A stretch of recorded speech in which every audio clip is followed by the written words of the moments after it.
سورہ بقرہ کی آیت نمبر 214 میں نے آپ کے سامنے تلاوت کا شرف حاصل کیا ہے۔ کوشش کروں گا کہ جو باتیں آپ کے سامنے بتائی جائیں وہ قرآن و حدیث کی روشنی میں ہو۔ اللہ تبارک و تعالی مجھے اس آیت کریمہ کے متعلق حق کہنے، آپ کو حق سننے پہلے مجھے اس کے بعد آپ کو بھی عمل کرنے کی توفیق عطا فرمائے۔ اللہ ارشاد فرماتا ہے، ام حسبتم ان تدخلوا الجنۃ ولما یأتکم مثل الذین خلوا من قبلکم۔ اللہ کہتا ہے، کیا تم جنت میں یوں ہی داخل ہو جاؤ گے؟ ام حسبتم، کیا تم یہ خیال کرتے ہو، یہ گمان کرتے ہو کہ جنت میں تم یوں ہی ایسے ہی داخل ہو جاؤ گے، حالانکہ تم پر ابھی وہ مصیبتیں، وہ اذیتیں، وہ تکلیف تمہارے اوپر نہیں آئی ہے جو پچھلی امتوں کے لوگوں پر آئی ہے۔ ام حسبتم ان تدخلوا الجنۃ ولما یأتکم مثل الذین خلوا من قبلکم، ابھی وہ مصیبتیں تمہارے اوپر نہیں نازل ہوئی جو مصیبتیں پچھلی امتوں کے لوگوں پر آ چکی ہیں۔ حضرت عبداللہ ابن عباس رضی اللہ تعالی عنہما اس آیت کے متعلق ارشاد فرماتے ہیں، جس کا ذکر تفسیر ابن عباس میں بھی موجود ہے۔ فرماتے ہیں حضرت عباس رضی اللہ تعالی عنہما کہ یہ آیت مبارکہ غزوہ احزاب میں نازل ہوئی۔ غزوہ احزاب میں یہ آیت مبارکہ نازل ہوئی جہاں صحابہ کرام رضوان اللہ تعالی علیہ مجمعین کو سخت سردی اور سخت بھوک کا احساس ہوا تھا۔ صحابہ کرام سردی کی حالت میں، بھوک کی حالت میں خندق کھود رہے تھے، اور امام بخاری رضی اللہ تعالی عنہ نے بھی اسی حوالے سے صحیح بخاری کے اندر ایک حدیث کوٹ فرمائی ہے، اور اس کا ذکر مختلف لفظوں میں امام بخاری نے کئی جگہ کیا ہے۔ اس حدیث کا توجہ اگر میری طرف ہے تو دھیان سے سنیں، بڑی مہربانی ہوگی۔ درود پاک پڑھیں، اللہم صلی علی سیدنا و مولانا محمد کما تحب و ترضی بان تصلی علیہ صلاۃ و سلام علیک یا رسول اللہ صلی اللہ تعالی علیہ وسلم۔ میں یہ عرض کر رہا تھا کہ اسی متعلق امام بخاری نے اپنی صحیح کے اندر اسی متعلق ایک حدیث نقل فرمائی ہے، اور 3 الگ الگ مقام پر اس حدیث کا ذکر مختلف لفظوں سے موجود ہے۔ راوی حضرت خباب بن ارت رضی اللہ تعالی عنہ فرماتے ہیں، شکونا الی رسول اللہ صلی اللہ علیہ وسلم، حضرت خباب کہتے ہیں کہ ایک مرتبہ میں بارگاہ رسالت میں اللہ کے رسول صلی اللہ علیہ وسلم کی بارگاہ میں حاضر ہوا۔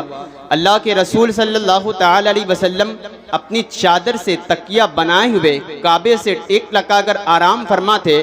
حضرت خباب کہتے ہیں، میں بارگاہ مصطفیٰ میں حاضر ہوا، میں نے کہا، یا رسول اللہ صلی اللہ علیہ وسلم، آقا آپ ہمارے لیے دعا کیوں نہیں کرتے؟ آپ اللہ سے ہمارے لیے دعا کیوں نہیں کرتے؟ آپ ہماری مدد کیوں نہیں کرتے؟ اللہ کے رسول صلی اللہ تعالی علیہ وسلم نے ارشاد فرمایا، اے خباب، تم مجھ سے دعا کی بات کرتا ہے، تم مجھ سے دعا کا طلبگار ہے، تم میری بارگاہ میں آیا ہے کہ میں تیری مدد کروں، حالانکہ تم سے پہلی والی امتوں کو، لوگوں پر جب ان کو قید کر لیا جاتا تھا، ان کو پکڑ لیا جاتا تھا تو ان کو قید میں بند کر دیا جاتا، حالانکہ وہ دن بھی آتا کہ جب ایک گڑھا کھود کر ان قیدیوں کو گڑھے کے اندر زندہ جلایا، زندہ رکھ دیا جاتا اور اوپر سے مٹی ڈال دی جاتی۔ اے خباب، تم مجھ سے دعا کا طلبگار ہے، جب پچھلی امتوں کو لوگوں کو قید کر دیا جاتا تو ان کو جب پکڑا جاتا تو بڑا بڑا آری لائی جاتی، بڑا بڑا آرا منگوایا جاتا، اور وہ آرا ان کے سر کے اوپر رکھا جاتا اور ان کے جسم کے 2 ٹکڑے کر دیے جاتے۔ آگے اللہ کے رسول صلی اللہ علیہ وسلم ارشاد فرماتے ہیں، اے خباب، تم میرے پاس آیا ہے کہ میں تیرے لیے دعا کروں۔ جب پچھلی امتوں کو، لوگوں کو پکڑا جاتا تھا تو ایک لوہے کی بڑی بڑی کنگھی منگائی جاتی، ان کے جسم کو اس لوہے کی کنگھی سے کھدیڑ دیا جاتا، ان کے بال کو نوچ لیا جاتا، ان کی یہ مصیبتیں نہ ہی تو ان کو عبادت سے روکتی تھی، نہ ہی تو اللہ کے بارگاہ میں سجدہ ریز ہونے سے روکتی تھی، نہ تو ان کو دین سے پھیرتی تھی، نہ ہی تو ان کو عبادات سے روکتی تھی۔ الغرض یہ ہے ام حسبت ان تدخلوا الجنت ولما یاتکم مثل الذین خلو من قبلکم، کیا تم یہ گمان کرتے ہو کہ تم جنت میں یوں ہی داخل ہو جاؤ گے حالانکہ ابھی تمہارے اوپر ان جیسی مصیبتیں اور اذیتیں آئی نہیں ہیں۔ خطاب اس آیت مبارکہ میں صحابہ سے کیا جا رہا ہے اور صبح قیامت تک آنے والے تمام مسلمانوں کے لیے خطاب ہے، یعنی جو بھی مسلمان در نسل پیدا ہو رہا ہے سب سے یہ خطاب کیا جا رہا ہے۔ کیا یہ گمان کرتے ہو تم، کیا تم یہ خیال کرتے ہو کہ تم جنت میں یوں ہی داخل ہو جاؤ گے حالانکہ ابھی تمہارے اوپر وہ مصیبتیں، وہ اذیتیں نہیں آئی ہے جو پچھلی امتوں کے لوگوں پر اذیتیں اور تکلیفیں آئی تھیں۔ میں چند واقعات صحابہ کرام رضوان اللہ تعالی اجمعین کا آپ کے سامنے پیش کرتا ہوں۔ آپ دیکھیں صحابہ کرام رضوان اللہ تعالی اجمعین وہ صحابہ ہیں کہ جتنا پہاڑ مصیبتوں کا صحابہ کرام پر توڑا گیا اتنا پہاڑ مصیبتوں کا کسی کے اوپر نہیں توڑا گیا۔ جتنی اذیتیں صحابہ کرام رضوان اللہ تعالی اجمعین نے دین کے لیے برداشت کی ہیں اتنی اذیتیں کسی جماعت نے نہیں برداشت کی ہیں۔ صحابہ تو وہ صحابہ ہیں کہ جن کا اٹھنا بیٹھنا، جن کا چلنا سونا جاگنا اللہ اور اس کے رسول کی اطاعت میں ہوا کرتا تھا۔ صحابہ تو وہ صحابہ تھے کہ شب و روز جن کا اللہ اور اس کے رسول کی رضا کے لیے ہوا کرتا تھا۔ صحابہ تو وہ صحابہ ہیں کہ جس کے بارے میں رسول پاک صلی اللہ تعالی علیہ وسلم نے ارشاد فرمایا اصحابی کالنجوم، آگے ارشاد فرمایا میرے صحابہ آسمان کے ستاروں کے برابر ہے۔ اگر قیامت تک آنے والے ایک بھی بندہ اگر میرے ایک بھی صحابی کے نشان قدم پر ان کی راہ پر اچھی طریقے سے چلے گا تو وہ ہدایت پا جائے گا۔ صحابہ کا یہ مقام ہے، صحابہ کی یہ عظمت ہے۔ حضرت مولا علی کرم اللہ تعالی وجہ الکریم سے لے کر حضرت امیر معاویہ تک تمام صحابہ کرام کی یہ شان ہے جن کے بارے میں رسول نے ارشاد فرمایا یہ آسمان کے ستاروں کے برابر ہیں۔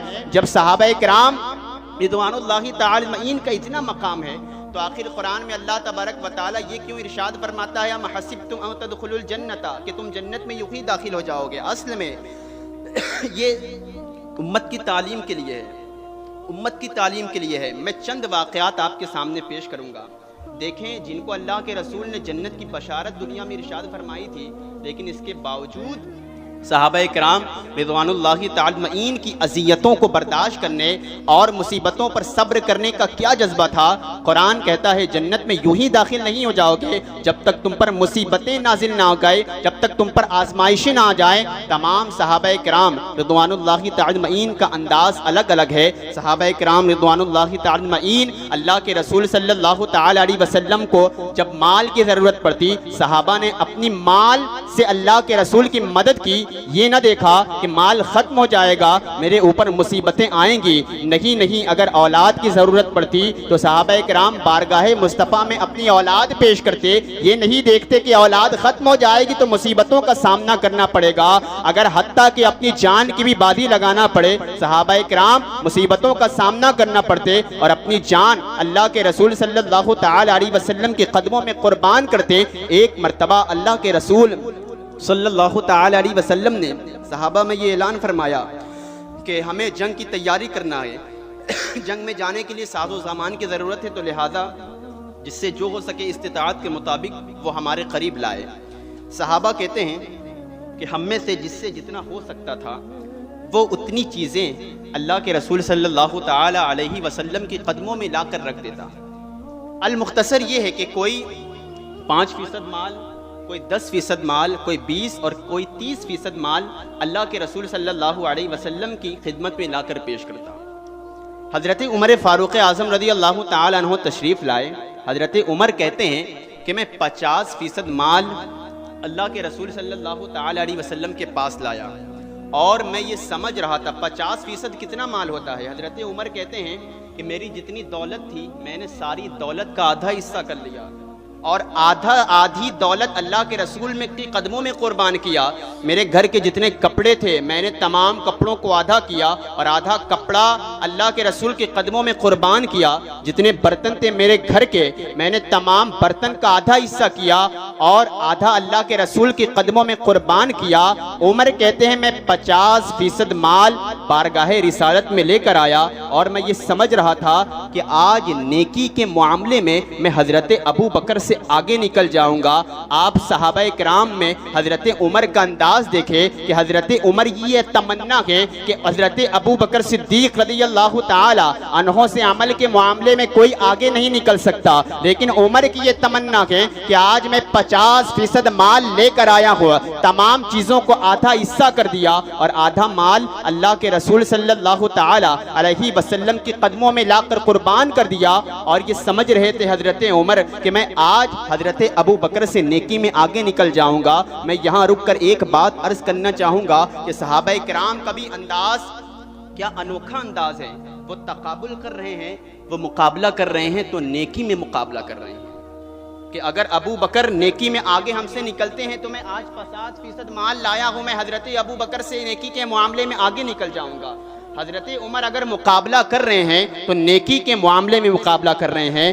آج ہمارا حال یہ ہوتا ہے اگر آج ہم کمپٹیشن کی بات آئے, اگر تقابل کی بات آئے, اگر مقابلہ کی بات آئے تو ہم نیکی میں مقابلہ نہیں کرتے بلکہ پہننے اوڑھنے میں مقابلہ کرتے ہیں. ہم عبادات میں مقابلہ نہیں کرتے بلکہ گھر بنانے میں مقابلہ کرتے ہیں. ہم نمازوں میں مقابلہ نہیں کرتے بلکہ گاڑیاں خریدنے اور مال جمع کرنے میں مقابلہ کرتے ہیں. اگر ہم آج مقابلہ کرتے ہیں تو اپنے یہاں شادیوں میں کھانے کا مقابلہ کرتے ہیں, اور اگر مقابلہ کرتے ہیں تو آپ بقرعید کے دنوں میں اٹھا کر دیکھیں اپنی جانوروں کی ریاکاری کا مقابلہ کرتے ہیں. آج ہمارا حال یہ بن چکا ہے کہ آج ہم نے یہ نہیں سوچا کہ یار یہ سامنے والا بندہ تو 5 وقت کی نمازیں پڑھتا ہے, میں اس سے عمل کے معاملے میں آگے نکلوں, تہجد گزار بھی بن جاؤں.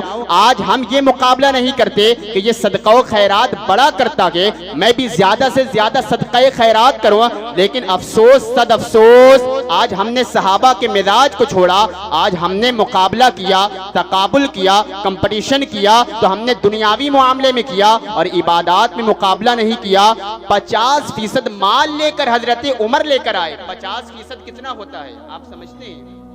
رمضان میں اگر 2.5% زکوٰۃ نکالنا ہو تو لوگ بہت تعویلیں نکالتے ہیں, اتنی تعویلیں نکالتے ہیں. 50% سے آپ مقصد سمجھی ذہن لگائیں. 50% زکوٰۃ نہیں بلکہ مال لا کر قدموں میں قربان کر دیا. آج زکوٰۃ کا پیسہ اگر 2.5% دینا ہوتا ہے تو آج مالدار اتنی تعویلیں نکالتے ہیں کہ کسی طرح زکوٰۃ نہ دینا پڑے, کسی طرح زکوٰۃ کا پیسہ بچ جائے. اور اگر 2.5% زکوٰۃ اگر کم و بیش کر کے نکال دیتے ہیں تو آج غریبوں کو, اگر کسی مدارس کو, کسی مکتبہ فکر کو, کسی غریب کو دیتے ہیں تو ایسا لگتا ہے کہ وہ زکوٰۃ کا پیسہ دے کر احسان جتا رہے ہیں. ایسا لگتا ہے کہ زکوٰۃ کا پیسہ اپنی زکوٰۃ ادا نہیں کر رہے ہیں بلکہ اس کو زکوٰۃ کا پیسہ دے کر احسان جتا رہا ہے. اور اگر میں کھل کر اور بولوں تو مجھے حق بات کہنے سے کوئی نہیں روک سکتا, اس لیے کہ میرے مصطفیٰ نے ارشاد فرمایا قل الحق وان کان مرن, ہمیشہ حق بات بولو. اگرچہ لوگ ناراض ہو جاتے ہیں حق کی پیروی کرو, اگرچہ لوگ تم سے ناراض ہو جائیں, اگر زکوٰۃ کی بات آتی ہے تو مجھے حق بات کہہ لینے دو اور مجھے کوئی نہیں روک سکتا. آج زکوٰۃ کی بات آتی ہے تو زکوٰۃ نکالنا تو دور کی بات, آج دولت مند اور تاجروں کا حال یہ ہے جیسا کل آپ نے سنا. آج زکوٰۃ نکالنا تو دور کی بات, آج مزدوروں کی, کاریگروں کے پیسوں کی کٹوتی کر دی جا رہی ہے. کیا آپ جانتے ہیں یہ بات کسی سے چھپی نہیں ہے, سارے جانتے ہیں. زکوٰۃ نکالنا تو دور کی بات, آج مزدوروں کی مزدوروں سے کٹوتی کر دی جا رہی ہے. کبھی پرسنٹیج کے نام پر 10%, کبھی جلدی پیسہ دینے کے نام پر 20%, کبھی طرح طرح سے تعویلیں نکالے. ارے زکوٰۃ تو اپنی جگہ, مزدوروں کی مزدوری کاٹ کر پرسنٹیج کے نام پر آج حال یہ بن چکا ہے آج اسی پیسے سے آج حج پہ حج کر رہے ہیں, عمرے پہ عمرے کر رہے ہیں, گھر پہ گھر بن رہے ہیں, پراپرٹی پر پراپرٹی خریدے جا رہے ہیں.